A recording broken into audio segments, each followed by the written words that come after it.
দিল্লি না রাজপথ।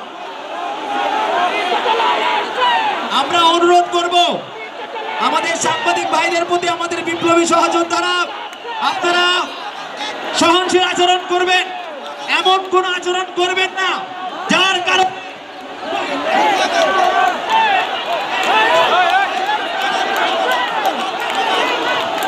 হ্যালো আপনারা এমন কোনো কাজ করবেন না যার কারণে 2000 শহীদের রক্তের উপর দাঁড়িয়ে থাকা এই বৈষম্যবিরোধী ছাত্র আন্দোলন প্ল্যাটফর্মকে আওয়ামী ফ্যাসিস্টরা প্রশ্নবিদ্ধ করার কোনো সুযোগ পেয়ে যায়।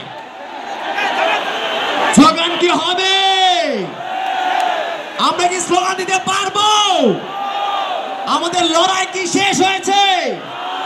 আমাদের যুদ্ধ কি শেষ হয়েছে? আমাদের লড়াই কি চলবে? দিল্লি না ঢাকা, দিল্লি না ঢাকা, দিল্লি না ঢাকা।